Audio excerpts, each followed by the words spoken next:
Hi everybody, it's Dan here. Today I'd like to make a video talking about my thoughts on the sugar diet, which is being pushed by a guy named Cole Robinson. The sugar diet is nothing but pure stupidity, in my opinion, because the people that are pushing this, they have absolutely no idea what sugar is, what it's made of, the different kinds of sugars, how they affect your metabolism, how it's a survival nutrient. They don't understand the difference between fructose and glucose and any of the sugars for that matter. And they're pushing this fad amongst each other to, I don't know why, to get clicks and views. And what they don't get about sugar is that not all sugars are the same. People think that sugar is sugar. Well, that's not reality. Fructose and glucose are different sugars. Glucose is basically blood sugar from starches, and you need glucose to survive. Every cell in your body runs on glucose. Without glucose, we wouldn't be here. Fructose, on the other hand, is the sugar that makes table sugar sweet. It comes in honey, high fructose corn syrup, and sucrose, which is table sugar. And we know from Richard Johnson's work that fructose is a survival nutrient.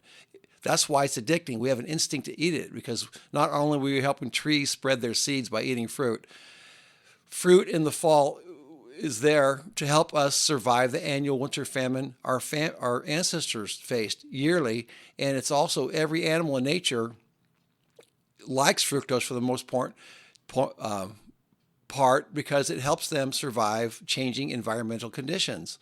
For us humans, it's a lack of food during the winter. That's why it's addicting, because nature wants you to eat as much fruit as possible while it's available in the fall, because that extra body fat you gain may help you survive the winter. It could be the difference between life and death. And we know this, okay?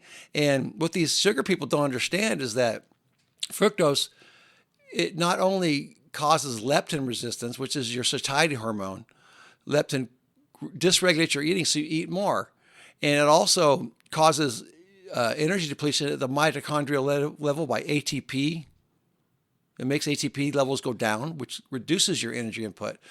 So basically the effect of sugar is it causes not only to eat more, it also causes you to be tired when you rest because your body's trying to gain weight because it believes you're going to face a famine. And what fructose also does to animals' bodies is it causes them to have what's called a foraging response. It prioritizes energy for your brain, it strengthens your immune system, and it also causes you to take more chances. So you can go out and find food so you can get enough calories to gain a few pounds. And the foraging response is what's responsible for their increased energy. And what happens, when you're young, if you're like in your 20s or 30s, very muscular, you're on performance-enhancing drugs, you're an athlete, yes, you can burn it off. You can burn that sugar off, and you're going to have that extra energy during the day. But fructose, we know it'll cause you to be more tired, and it kicks on evolutionary survival mechanisms, which will eventually get the best of you, and you'll be doomed to fail. That's what sugar does, and these guys don't understand that. They're taking advantage of this energy prioritization while they're awake, and they can get cut and lose weight on sugar, but you have to understand that they're fighting a losing battle eventually. It's temporary. And if you eat, doesn't matter what you eat, if you're eating less food, you're going to lose weight, whether it's steaks or moon pies. Doesn't matter. Rice Krispie treats, sodas. You'll lose weight if you're eating less food regardless, but it's temporary. It's not permanent. You'll lose the weight and you'll gain it back because eventually that hunger is going to get the best of you. And like I said, nobody really understands fructose consumption because no one understands Richard Johnson's work. They don't get that. They don't understand that fructose is a weight-gaining chemical, survival nutrient. Even the low-carb community, I've been trying to tell them for years, and they don't listen to me either. They think I'm stupid. I don't have the qualifications to be correct or whatever. But so these guys are making a huge mistake, And eventually, if they don't quit eating sugar, it's going to get the best of them. Eventually, in a short period of time, it will if they eat too much because you'll start feeling like crap. All your markers will go bad, and you'll eventually give up and start gaining weight. Or you're going to get old. Your muscle's going to go away. You're gonna get to the point where you can't do. There's even old guys like that super shredded grandpa guy. He's 65 or whatever, but he's got a lot of muscle and he works out. But that's what's masking the effects of fructose, and eventually it's going to catch up to him too.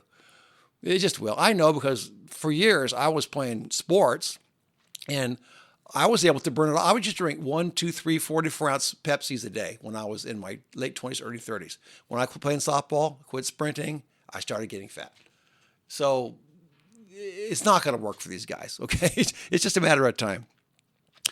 Also, I think that there is a big, possibly a big influence with big money. You know, whenever a fad comes along that people are really getting healthy on, like carnivore diet or whatever, the food companies aren't stupid. They're going to pay TikTok influencers, YouTube influencers, give them 10, 15 grand to push this thing. I think Cole Robinson's probably getting paid, and maybe some of those other people. Mark Bell, I'm not sure. I trust Mark Bell. I just think he's fooled. I don't think he's getting paid. He might be, but so this sugar diet thing is nothing but pure insanity. It's really stupid. And these guys, they're bro scientists. They don't understand the real world. They don't understand the problems with how fructose and sugar causes you to gain body fat to survive a famine. They don't get it, and they never will. Eventually, their health's gonna collapse, and they'll know we were right. It'll take time for these guys to finally see the light once they start feeling really bad. All right. Well, thanks for watching, everybody. Have yourself a great night, and I'll talk to you later.